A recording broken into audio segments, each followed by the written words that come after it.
Billy Beige here. I'd like to preface this Q&A that was hosted by Big Dub. Um, I was distracted by the delicious banana pudding that was provided, and I kind of didn't pay attention for the first few minutes during introductions, but I quickly caught on and got Jim's introduction and then finished my banana pudding and then continued on with the rest of the interview. Uh, Thank you for your patience. Me? Yep. Jim Presos, original, an OG with Eric and CB. And basically, I just try to motivate these guys to do the best they can, and they seem to come to rise above everything that we want to do. So I'm very happy to be part of what these guys are doing. I think a lot of people I recognize here, but maybe some are unfamiliar. I think the thing that really sets apart the studio, for those of us that type of fandom is the thing we like, is the community that is built while also being really, really hard working and large output. You know, it's not, we get a lot of great product that is constantly setting the bar higher and higher and higher, which one of the questions came from, I think maybe it's Mal. It's one of your allegiance guys that do you ever get worried about? I've set it a bit too high maybe to exceed the next time, but I think it's very unique that the quality product we get, and also these are the folks that are doing it, and we can sit here in a room with them, and you can have the same experience. You can walk up to their table. So I would like to give a round of applause to all the guys. There were a number of you. The reason. Well, the project manager is one of the guys who handles a lot of that. So I mean, most of it all, it's Eric Treadaway's brain. That's where it all starts. He's dreaming this all up. He's the one creating, almost all this stuff for everybody here. Without him, we have nothing. We have nothing to do. Nothing. So really, all the thanks goes to that guy right there. But then, he brings it to the team, and whether it's him and Jeremy discussing, storyline and plot and thinking of how the characters work and all of that. So it's designing the character from that sense, and then he's doing, a large bulk of the sculpting, almost all of it. It'll go through sculpting, prototyping. I mean, I could go either really detailed and take the rest of the hour, or I can go really basic and just go prototyping. I think some detail would be appreciated. How much do you want to talk about this? I think we could spend a few minutes on it. I mean, it was asked a lot. I'm gonna feel like I'm sitting here talking too long. That's okay. So yeah, somebody else talk, because I'm gonna feel weird talking for that long. Jeremy, you like to talk. Well, I think the key is, if Eric comes up with a concept and he designs it, but then it's kind of handed off to the team, right? Like for a lot of to an extent. So because we're following a story, the waves that we're putting out now, there's a logical progression of what part of the story do we want to tell. And in some cases, you'll see a wave like Rising Suns that we just did. So we need to have Atlas in that wave because he's an important part of that story. We need to have Scapular and Amir Kaspar, the wonderful costume that we have here. There are certain characters that need to be in that wave. And then Eric kind of says, okay, how do I want to fill out this roster? What other types of characters do I want to create? And sometimes he goes in and it's very deliberate. Other times he discovers what the character is going to be as he's actually working. It's very, very flexible. So he'll come up with that. He comes up with the way it's going to look, the paint colors, but it is a very collaborative process because once it goes out to the painters, they'll take his guidance and sometimes they'll put their spin on it as well, and they'll add things. Joe is actually very intuitive, thinking about what extra parts can come with these figures. He'll oftentimes say, if we include this extra head or these extra limbs or these pieces, it will make this figure cooler and it will expand it so the figure has value for other figures. a lot of you know, Joe and I both started as customizers and fans of the line. So Joe, even more than me these days, thinks about these things from that fan perspective and trying to add more value and more parts that give the stuff more flexibility. So as the figures get built out, it really does, to George's point, start with that idea that Eric has, follows the storyline, add these new pieces from the group as a whole, but on top of all of that, the theme is, I want to make a cool toy. That is really, I think, where it starts and ends, is Eric wants to make a cool toy. We want to make cool toys. I know you said in the past that you don't necessarily consider, oh, this is now going to have new articulation or new tooling. You just make what you want to make. That's the best representation of that idea. But you do also have things like the builders, or things that are seemingly intentionally like we're gonna use what is existing to create this, or some of the exclusives. Do those also follow that same path? Or I know at times it's like, oh well, Jeremy put this together or Joe put this together. So is there certain windows in a release or whatever, fill in the blank, that's like, all right, what existing parts do I have? Can I make something cool? Can I, in essence, create my own custom that then gets released? It's kind of what's happened. Is that part of what happens too? Yeah, for sure. Again, it depends on the wave. So a big, a milestone wave like Rising Suns, that is filled with new tooling. Other waves like what you saw for All Stars 5, where there were new characters in there that included a lot of existing parts. Or there's a wave that you're going to be seeing. We're not going to slip up, right, Joe? We're not going to Today. Slip up all you want to. You will see waves that use a lot of existing parts to create new characters. So really, the answer is ultimately yes. There's a lot of different ways that we approach how to create these figures based on what the needs of that figure is Eric redoing an important part of the library, like a whole new knight build or a whole new skeleton build, or is this a wave that we're looking to leverage our existing library more?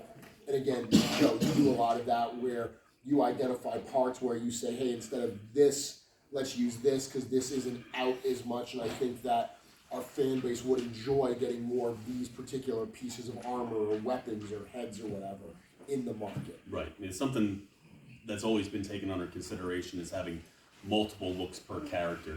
And, depending on the design, how intricate it is, how many parts it has, one figure could just be 2 easy pieces away from making like a no-name army builder type, to just thinking about like, all right, this flesh tone hasn't been used as often, let's use those parts and it'll go with something that came out 4 years ago and people can do something that they wanted to do for a long time finally, and it'll also make another character that maybe not be as prominent in this wave, and just try to make as much sense of it and bring as much value to what people can get out of these, and not to have too many pieces in the fodder bin left over. Whatever I suggest to put in there, I'm trying to make sure it's thought ahead, like what can people get now and what is out there in good quantity where people may have, I don't know, not giving anything away. Let's say they have a lot of dwarves.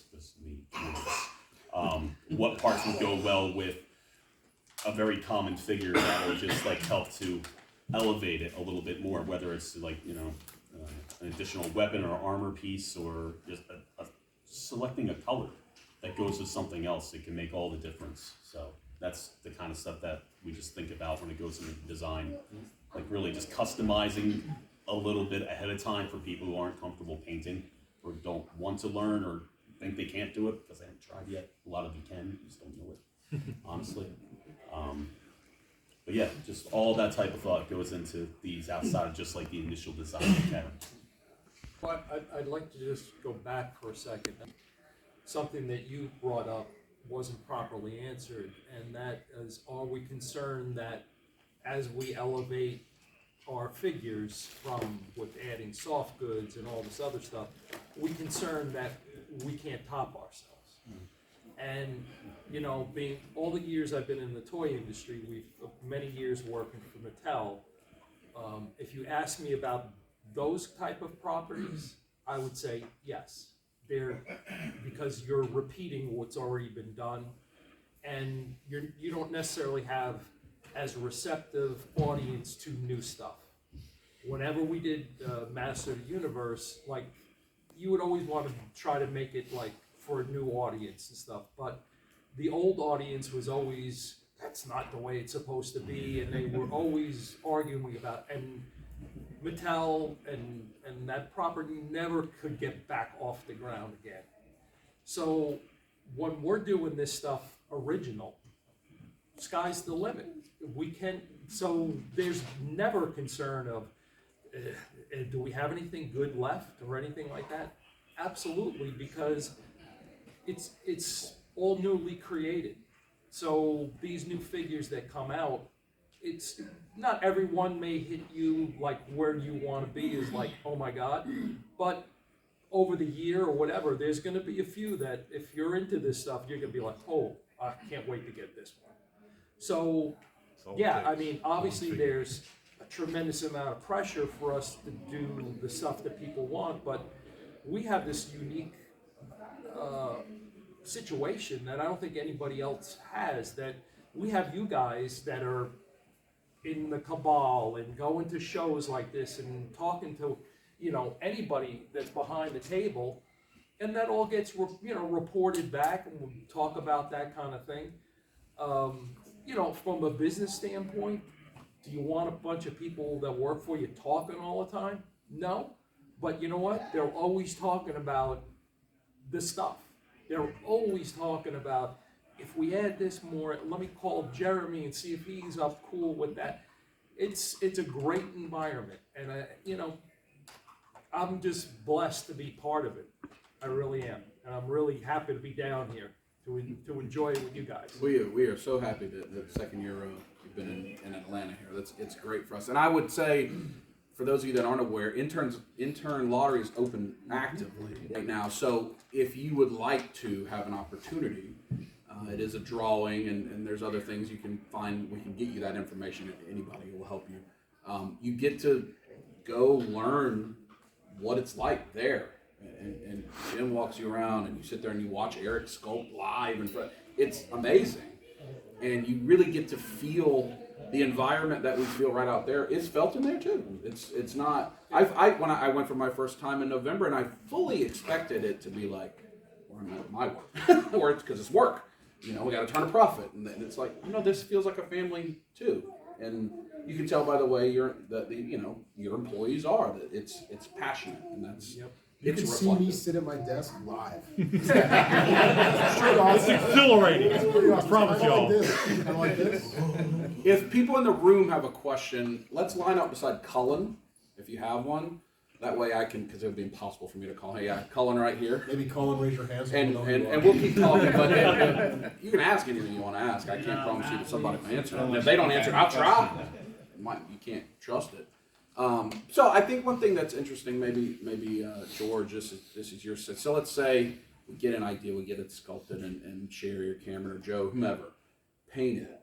And now it goes to the factory. I, at least, am curious. What's that process like when this is what we want. Here's our painted item, and it goes to the factory.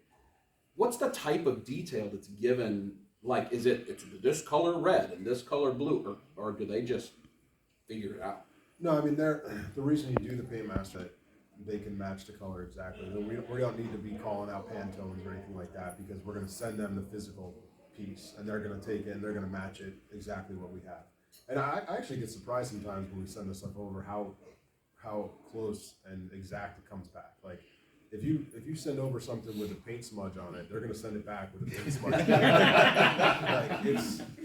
they're going to match. That's how Torgen got a dirty nose, right? Probably, It yeah. didn't leave like that.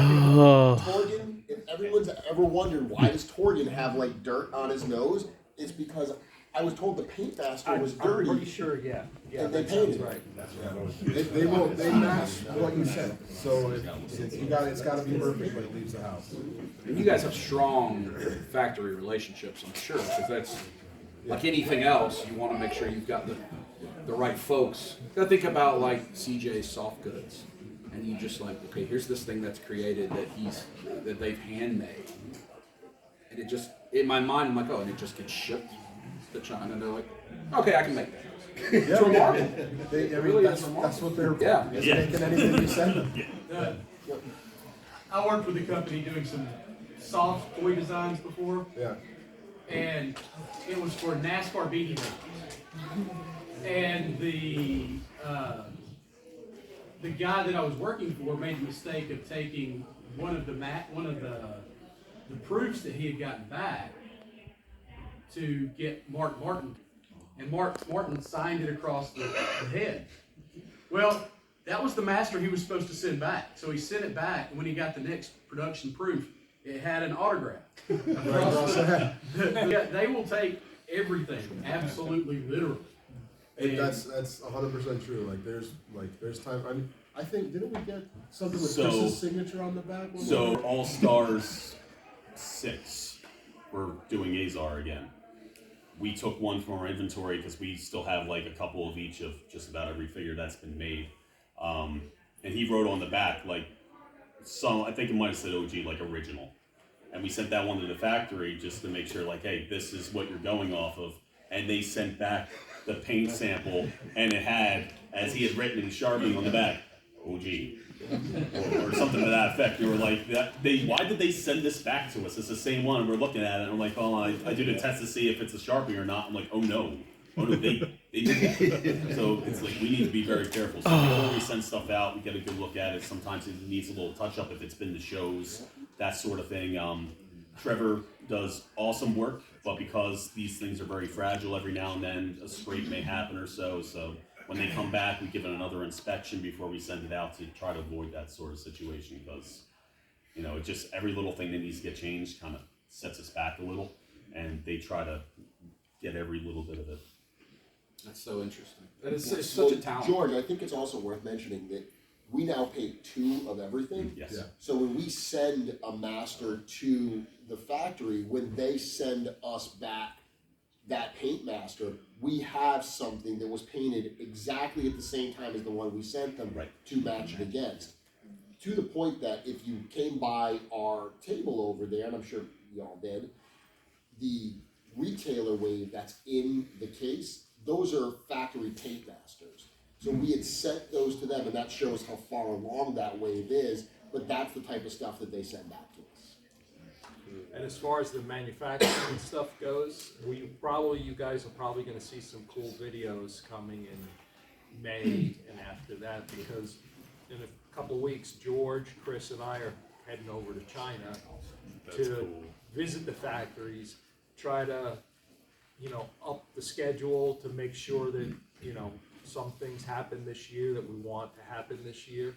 So hopefully with some help with tooling and some help with production, we're gonna try to get caught up a little bit more. So we also plan to bring one of those little cameras there that are super cool and take as many videos that we're able to take so you guys can see exactly how this stuff is made. Yeah, I think that's going to be very well received. It's great that the fan base is into it like that, because a lot of things people aren't. So that's lines are mythic, cosmic that are being created in essence out of thin air. So, but for something like Figura Obscura that is based on something that exists, how does that creative process alter? So there's a very large list that Eric and I have of potential Figura Obscuras. And we're adding to it all the time. So there's points like Eric knows when he has to start sculpting something based on when we want to release it. So he knows, because Figura is totally different than our normal lines, which are pre-order. That has to be sculpted, painted, sent over, tooling done, like everything has to be done so we can get it produced, have it in hand to drop it as a Figura. So we know when we have to start talking about it. Eric looks at the list, and quite honestly, it's what he's excited for. When we first started doing Figura, Eric said to me, if I ever have to force myself to sculpt one of these, I'm doing it wrong and I'm done. I have to be passionate about it. He would rather skip what is a penciled in Figura drop on our schedule than force something that he's not excited to do. So Figura is very much Eric being passionate about a certain thing, and it's a nice deviation for him too from the internal It's stuff. like a break of It stuff is. and all the other stuff. He gets to have fun and play with it for a little while to get something that he wants to do. It's a cover song. Yeah.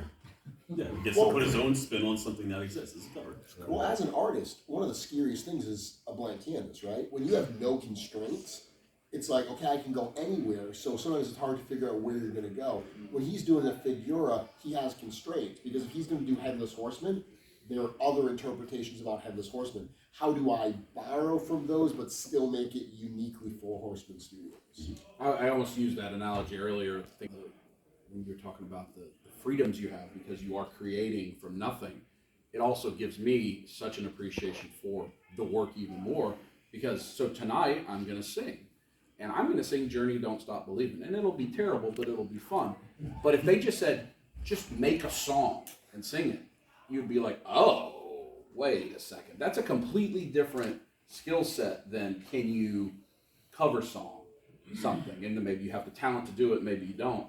But just to come from something from nothing, is, especially when we're in the golden age of nostalgia IP, where most things in this hobby are another version of a thing that already existed.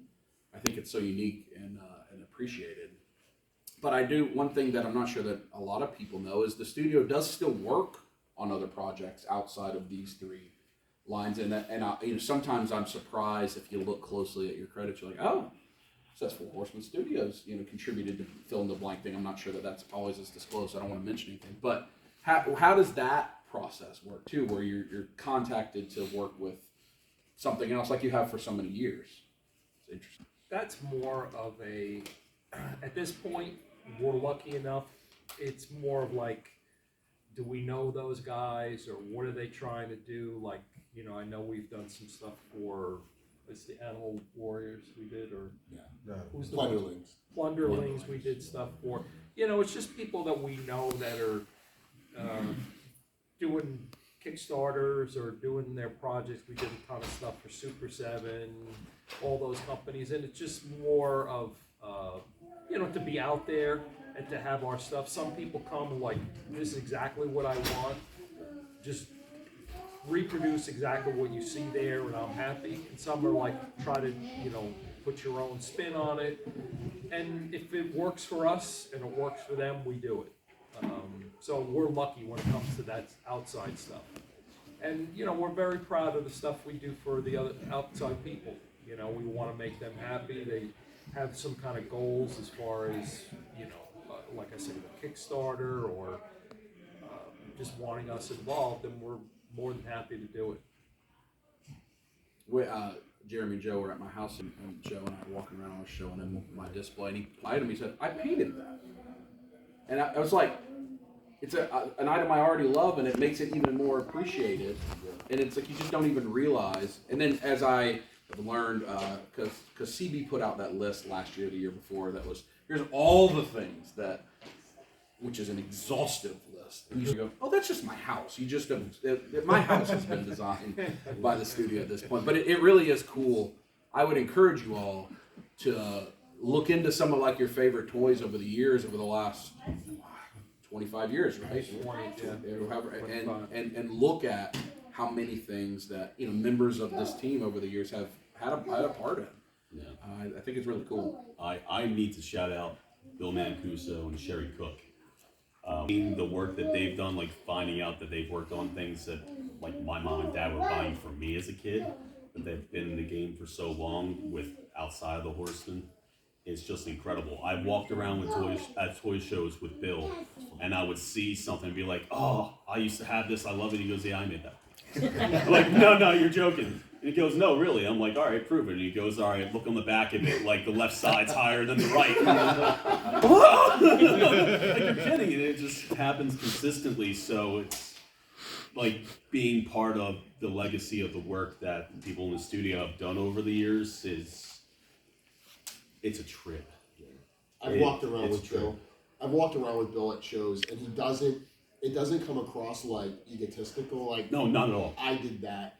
I remember walking around and seeing Spawn Series 1 Tremor, and if you know this figure, it's like a demon looking figure that's got like a robotic arm. And we were walking around and Bill says, "Oh yeah, I remember drawing all that type of stuff on there." Or, you know, Jim, you fabricated the Spawn Mobile back in the day. And Yeah. like hearing about those things, it's like being in a museum with, you know, an exhibit that's curated, and the stuff you're seeing, you're walking around with the people that created all of that. It's definitely a cool experience. So, I mean, if you're a turtle guy like me, in the modern turtles, the very difficult to get NECA 2008 Mirage turtles, the Horsemen.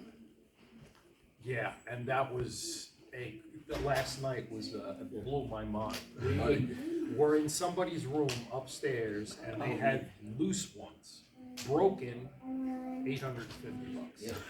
And I was like, what? I was like, you know, and that's part of, and I'm not really a collector, so it doesn't really bother me when I look and say, oh, I could have gotten 10 of those if I want. I could have had this, and I could have had, I mean, all my Spawn stuff, I was like, Toys for Tots or whatever, I don't have anything. I mean, I have a couple figures that, the ones I keep are the Figure Obscura ones. You know, I mean, there's no better Christmas decorations and Halloween decorations than that stuff. That to me is super cool stuff. But yeah, those. I did hear rumor that you did make a purchase in the rooms last night. I did hear rumor. Yeah, I found a vintage Jart set, one dart thing. That's awesome. The band one that like spew. with the metal spikes. Oh boy! Yeah. We're playing, right? Don't. First room sale, first guy to buy something. Are you gonna take shots with each round? And I mean, we're very happy that Toylanta has us here. That these shows that we have, like Toylanta, that have that room, it is quite a unique. To say, this is where I bought this off somebody's bed at 9 o'clock at night. Yeah, we haven't done a room sale. You gotta try it. Boards in the main lobby. You just go to people's rooms and look around their stuff. It's cool. Knock first. Knock first. Yeah, I would take a picture. Yes. I would not just assume because the little deadbolt lock is in the door that they're necessarily selling action figures. They may also be waiting for someone to join them or whatever. Go ahead, you have action. No, you do not have action figures for sale. These are not the toys you were looking for. We were out a bit late. I heard you. Yep. Anybody have a question you want to bring up? I've still got plenty we can talk about. If not, nobody has to force anything. Yeah. So, just in general, I know you guys have been doing this for a long time. Did you think it would get to where it is now? You know, like Absolutely. like you just created something and was like, let's just do this. You know what? We talk about this, earlier. There's two levels to what's going on. It's obviously the action figure level, and that's what we started, 10 years ago on Kickstarter.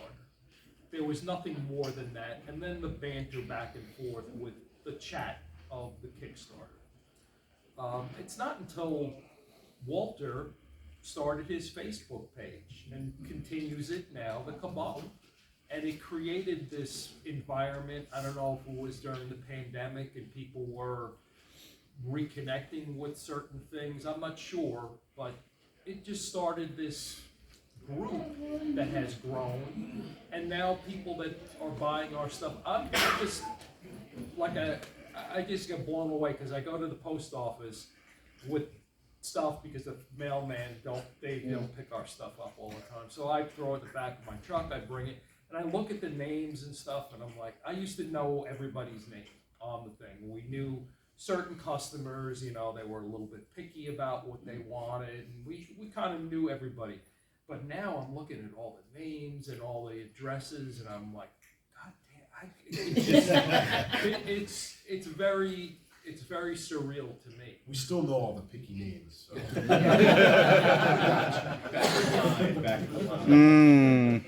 But to answer your question is no. I mean, obviously, you go into everything with those expectations. I would have expected something that would have happened in 1999 than I would have expected in 2000. 19, you know, that kind of expansion like that. I thought I was done for at that point, you know. I thought I was gonna be like, all right, guys, I'll see you. It was a nice 20 years, but now it's just like someone put on like a skyrocket underneath you, and now we're trying for more.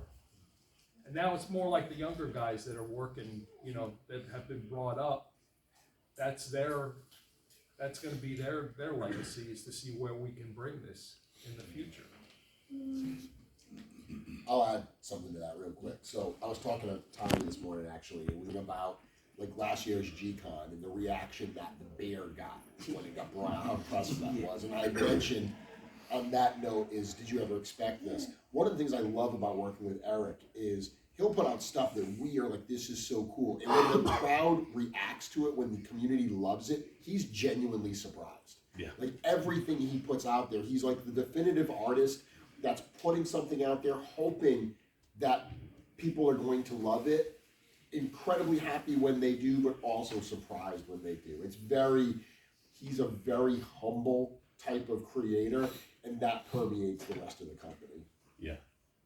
When Allegiance Con last, and I was, this is fortuitous, but most of you now that I know the Valiant Night. It's been available this weekend, but it was I think the first ever surprise.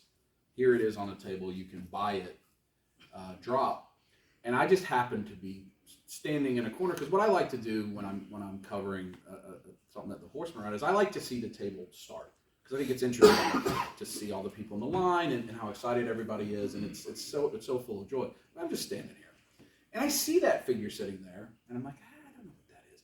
And then Eric comes and walks, and he stands right beside me, and I'm like, oh, he just wants to talk to me. He's just here to hang out. And I realized, oh no, he's very laser focused at that part of the table. And so I'm able to catch on film the first customers getting that and seeing like the joy in his face because of how happy everybody is. Like, you can't fake that. And that's a founder of the company, and you guys seem like you're just as happy as the person getting the thing, because it brings joy. And like, look, life is hard. Any era of life has been hard. So moments like that can bring joy to people are worth more than anything.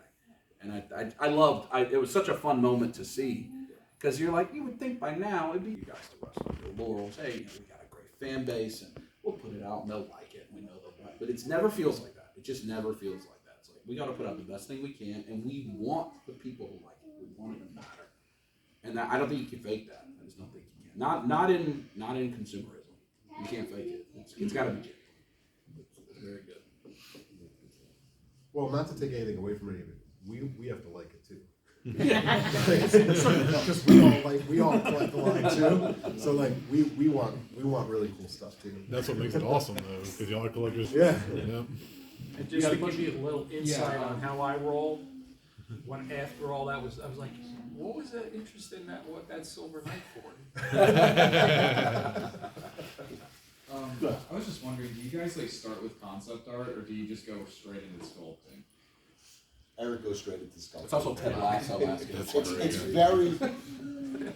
He has done some sketching. He does do some sketching. Yeah. But especially now that he's sculpting digitally, he has said before that he finds that sketching it in advance, he might do some really, really rough stuff, but he doesn't get high fidelity in the sketch. He wants to get right into ZBrush pretty quickly and start working there. Yeah, if you get a chance to see it at Intern, because we had an idea that our daughter was interested in this type of head, and he asked, "What do you want me to sketch?" And I raise my hand, I say this, and he's talking just like this the whole time, nonstop. And you blink in 45 minutes, he's got this thing from nothing that he didn't even know what he was going to be asked to do. Yeah. And you're like, okay, You that's a very big talent. Yeah. There are things that he had in, like, notebooks from when he was in elementary school that have just evolved with his skill and his ideas that we will eventually see. When he was like this big to not that much bigger than this. It's just amazing to be able to see the progression of like where it started and where it ended, and yeah, he's just crazy creative. There's a figure still, you were pointing out, there's a figure on the table at Cosmic Legions called Kanox Vull that's like a purple cyborg that Eric sketched when he was a little kid. We have an article on our website that shows the original sketch, and I always love it shows when I introduce that to people, because if you look at his bio, it says the character's from an affiliation called the Red Spiral. He originally sketched it in a red spiral notebook, which he still has. Yeah. Like, dude has everything still. Still has that red spiral notebook that he sketched in. He's got that Kanox sketch. I'll clean up. We have a storage unit, like in kind of like a loft area, and it's just freaking file boxes of old papers and folders and stuff. And at one point in my earlier days, I was actually like, it's a mess up there. Go up and organize and clean it. And I'm just like, all right, what's in this one? And it's like old McFarlane drawings of like Wetworks characters. Oh, snap. That's cool. Yeah, like the front, back, every little detail. Here's the werewolf. Hand sketch. It's just amazing. So to see what he can do like by hand and then digital is just like it's insane. So I think It's always been. So we talked about it's the 25th anniversary of the studio and the 10th anniversary of Mythic Legions as a line, and I think talking about that story, one of the things we started to see in the last few years is really the expansion of the world itself, of the bios and the stories being longer and more detailed, but then also other things coming out, so we have pins, but then you get more of the things that have been talked about, the book that was rumored, and then the the history book that you announced last week at Muskegon, if I ever say that right, and the things like the skateboards, and I mean even like in Cosmic Legion, I don't know what it's properly named, but the kind of accessory set that has the crates and stuff. So like world building broadly, not with the figure line, but then also with the line and the expansion of the IP to other product lines.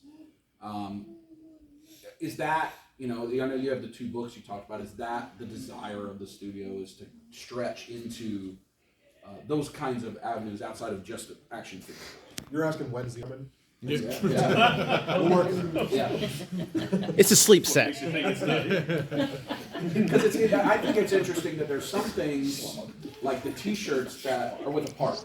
Or like a lot of the art is coming from Trevor, coming from Nate. But then some of this stuff is the studio selling directly, which is newer, and I think also like with the lore and everything really has great, and it sucked me in even more. I think a lot of us, because the story is filling out, and it's so like that book, I'm significantly excited for because it's the story, and it's again everything that makes us feel like a bigger part of this thing. I think just the rising tide analogy, right? It just keeps growing. So what's coming from the not necessarily, I know you can't answer what's coming, but sure. that side of it. Well, I think there's two things you're asking. So the other types of products that we release for the brands, that's actually a big part of that is George. George enjoys creating pins and skate decks and stickers and all these other things that are part of the lifestyle brand that's been created around Legion. So that is a piece of it for sure, and you're going to continue to see more of that. The other thing is like the book. So one of the challenges is whenever we meet people at shows like this who don't know what the property is, they come up and they say, what is this from? Is this a comic book? Is this a movie? Is it a video game? And we always say, we're actually working on a video game and a comic book and a book and all those things, but when you're going to tell stories, you tell them the way you know how. If you know how to write comics, you make a comic book. If you're a filmmaker, you make a movie.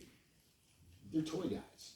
So the stories they wanted to tell, they told you through stories. So we kind of did it in reverse. But the challenge with that is when you buy these toys, you buy them because they're a cool looking character.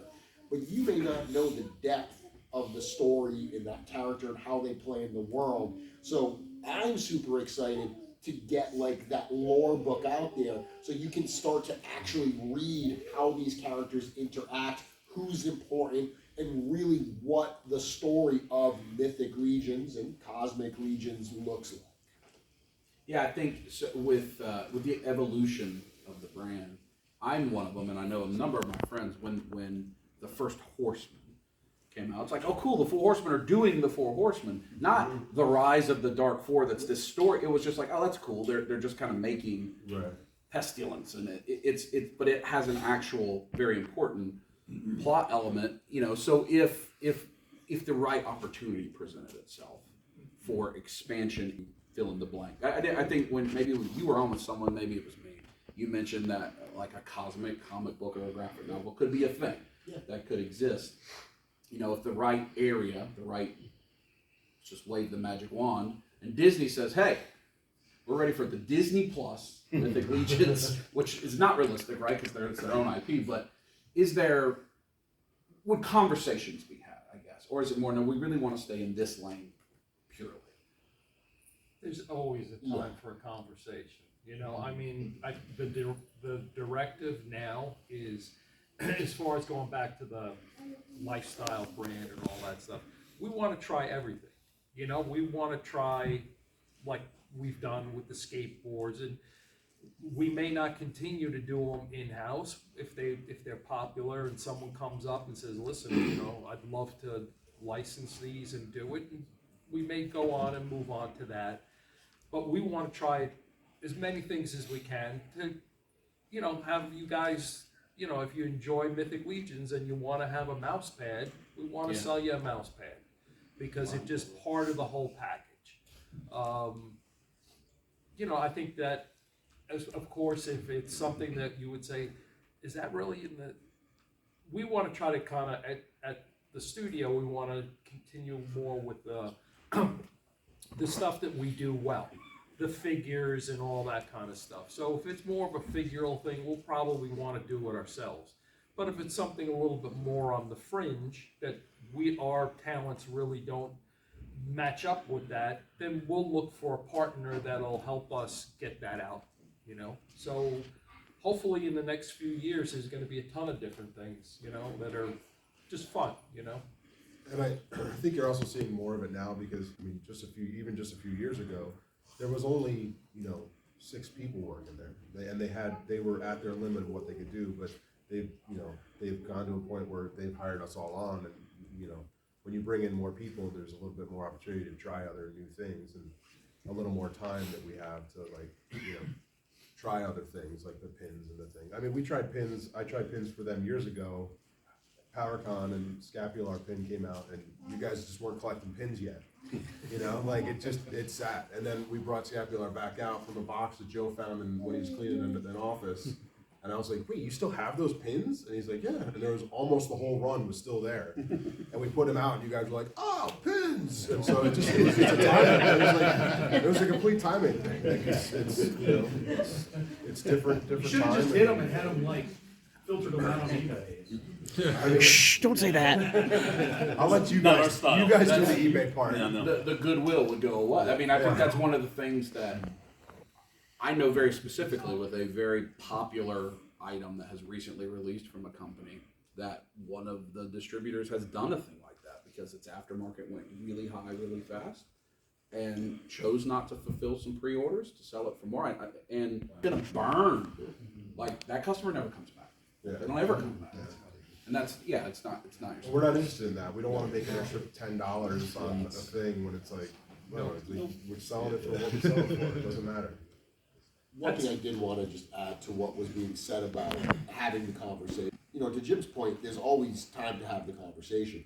We want more people to experience this brand and these stories, but we're also very cognizant about who we partner with. Like, we have a really high bar for what we expect of the stuff we put out. We know that our community gives us like so much faith, and they know when they get something from us, it's going to be a certain level of quality. So if we partner with somebody, we want to make sure that they understand what we're trying to accomplish, big picture, and that they can maintain that same level. I know when I was at Intern, I think it's Cameron, he had a bunch of miniatures that were sitting there back in the wall. And that made me go, you know, what a sweet spot that would be. But even a thing like that, so the video game, which was a Kickstarter, I don't know, a couple years ago, whenever it was. And I think it seems like one of the folks most anticipated functionalities is they can kind of pop and swap there in the game, which looks really cool. But I saw the miniatures, and I was, you think about tabletop RPGs and all these things, and certainly that I've got a list of things that I could say. Where's the this? Where's this? Natalie has the "Where's the dragon" shirt on, which I think is a very important question. Where's the dragon? But that's the question. Where's the dragon? I can't answer that question. I don't know anybody's answering that question. There's the shirt. Yeah. There's some on the table. There's a dragon on the table. Yeah. He's beautiful. Why are you ignoring the dragon? Does it surprise you guys the popularity of everything, having kind of like done things in reverse order? You didn't have a cartoon or a comic or a book or any of that to like platform, and to have things where they are now and to be doing things in kind of reverse order. Does that? Yeah, it's, You know what, too, it's, when you think about it, a unique story is really tough, I mean, they all kind of work in the same way. What makes the difference between you watching a TV show with that same kind of story? It's the characters, right? So, to me, those, especially the fact that they are able to be posed and certain, they have a character of their own, just visually. And then you read the bio and you read portions of it that we hopefully will be meshing into a story that's compelling. But the story really is the story. The bulk of it is the character. Are those characters speaking to you? And I feel, this is like the first time I've seen figures like that really kind of have a personality, if that could be possible. And the fact that you're able to make what you want from them. You can appreciate what they are, and you can make your own thing. You get to put some of yourself into that world and have your own way to personally appreciate what we do and also what you're capable of. And I think having that, again, that back and forth, the transfer of energy essentially, and being creative with this stuff it's unique to this brand, really, and having everyone acknowledge everybody's work. Like, it doesn't matter what level of talent you're at, or what your favorite character type is. It doesn't matter. There's a little bit of you that you're able to put into this world. That's a big part of it. That's what I'll say, actually. I think what is the most surprising to me, and has been such a huge part of the success, is the artistic community. That's where I came from. To be here, the artistic community that this line and this company has fostered. Like, to meet people at events like this and hear them say that, like, I've never had a toy line that sparked my creativity, that made me want to play with these things and create my own ideas.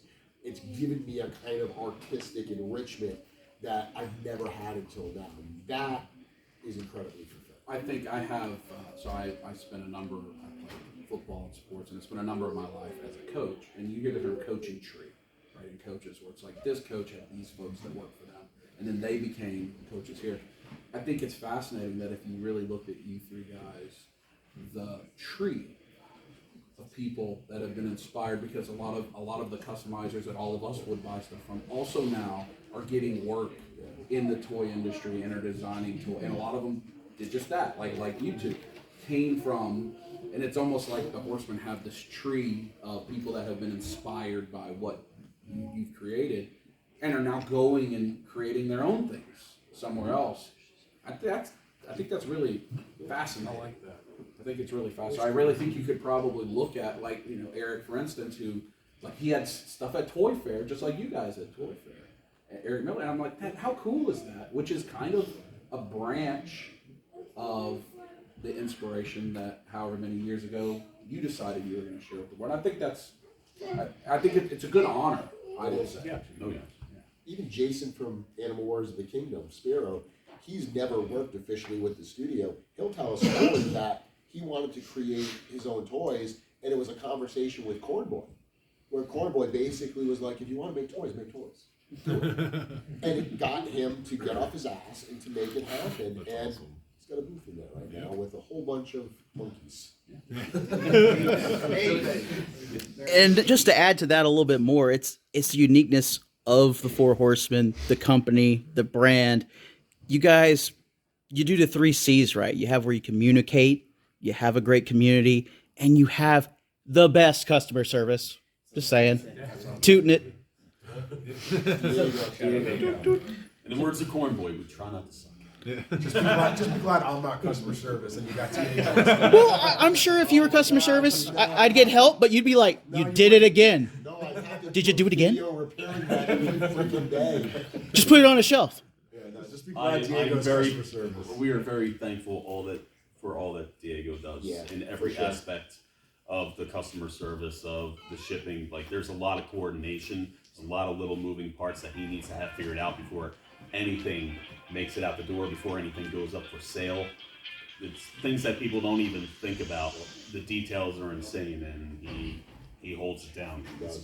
Yeah. So Best move. Just starting, because just to piggyback off that, and I was going to say that, so I came up in retail for the most part of my work life, right? You know, the biggest thing is customer service. And I think that's like the one thing with me last year, like I was always in the Four Horsemen, but like the first time seeing you at a toy convention, I think the experience I took from just the treatment of just even asking things and like, oh no, just hold off. Like, you know, the way y'all treat people, I think that's what won me over. And then the fact of like, you can tell like it's like deeply rooted. There are other lines out there where that's kind of looked over, right? You just kind of deal with it. Like, this is the one line that I can literally say, like, you guys are approachable. Like, you know what I mean? Like, I can literally walk up to any one of y'all, even though you don't know me from campaign, you'll speak to me like, hey, what's going on, man? Like, you saw me probably at Legion's Con, right? But you see me again, I don't remember, but you're still going to have that same conversation. So I think that is something that is deeply rooted. You guys got it right. There's a lot of things y'all have gotten right. Like, Well, seriously. without all you guys, what are we like? We can't do what I'm not we do. doing this. We can't do this. So it's like we know we need you. Like, you're a very important part of this whole thing. It really is. So Keeping you happy keeps us happy. yeah, Keeps everybody employed and getting cool if stuff you out keep to liking you what we guys. do, we can keep making it. Yeah, so I think you're inspiring the next. I can speak just for ours, who here and Joe has spent a lot of time with her, and Jeremy, and you know, like somebody that's a child that likes to create and do things, but has doesn't really think that's a pie in the sky. Can I do this? And then she wants people to actually do it, and she can do elements of the things they can do, and it makes her, well, maybe that's a thing I can do, you know. And whether or not she ever becomes a toy designer, it helps her get focused and think, I can do a thing. Because you can tell all you want, you can do anything you want to do, or do this or that. But meeting a person that is actively doing it, that talks just like you do, and mine works the same way, I think that's also very important for for the especially the younger generation that probably is not buying as many action figures these days. Yeah. Because this is filled with all folks my age and not age. I think that's really nice too. I appreciate, especially when folks have that, you know, the phrase "getting down on your level." You see, you guys get down. You actually get and talk to them and show them. Oh, yeah. You don't have to do that. You know, you just don't have to do that. You do. And I love it when we see people come up to the tables as a family, you know, a whole group of them that are collecting, they're excited for this. The fact that it brings people together within their own families that's super cool. and that's inside of us. Yeah, I mean, it's a very creative. I mean, you don't really want your kids and stuff, you know, going into that. I saw it on TV. Now I want to buy it, you know, for myself, and it's just that representation of what they're marketing at the time. This goes back to more like the old-fashioned army men or whatever, where you really you can take those figures and do your own role play. So, you know, it works great on both levels. The older parents, they like collecting that stuff, and it's fine for the kids too. You know, we never get into the, you know, the bloody weapons or the gratuitous, you know, silly joke part of it and that kind of thing. That's really not what we're interested in. You know, we just want to make stuff that everybody can, you know, give to their kids and play with and collect and whatever they want to do with it. I think we got time. One more. Quick, Wrap up. kind of a quick question that ties in together. On the Figura Obscura stuff, is basically any public domain property fair game for FO? And are there any tributes that you guys have thought about doing on, like, you beat Masters of the Universe to death, because that's where you guys started at, and I think from an interview I watched, or it might have been from one of the Mythic Conversations, Sure. about how that was kind of running its course now. But have y'all thought about in the Fisher Price adventure for Fisher Ice, or however it is, are there other properties that you guys have looked at and gone, we could do a fun tribute on that? I mean, one that comes to my mind is like Clash of the Titans. Sure. I loved Clash of the Titans, and that seems like a perfect. So, just to dispel any rumors, I never said the Motu stuff was running its course. No, We got bombarded the other day. I said that because that got out in the community where people were like, Jeremy said they're done with that, and I was like, I never said that. Why'd you tell Jeremy to end the most? Listen to the discussion. I don't remember the word for word, but I remember what you had said. I would start Understood as that. So- Like, that was not the gist. The quick answer is we have our own IPs that we're creating. The PowerCon thing is a unique situation where PowerCon is something we've been involved with since day one. This studio has had such a role to play in that particular property, Masters, for so many years that it's fun to do those little figures, and they've kind of created a little subline of their own.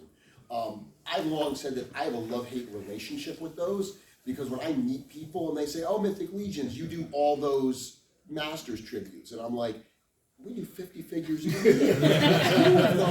Or that, why do you love-hate? It also brings a lot of new people into, so yes, that is something that is likely to continue, but we're not actively out there looking to do homages to other type of stuff. The Fisher Rice, that was a fun callback to a really old kind of thing, but the figure itself exists in different formats. That's one of the configurations that's kind of a throwback. I don't expect that you're going to see homages to Star Wars and Clash of the Titans or all these other things. You will continue to see Figura Obscura drawing from literature, mythology, all these different types of characters that are in the public domain. Winnie the Pooh. Oh. Bring back the birds. So, we have a lot of people here. Thanks everybody for coming. I know we got to get ready for the next. These guys, come by, sit at the table. Continue We'll be at the table if anyone has any additional questions. Pudding. Let's celebrate puddings. Finish this pudding.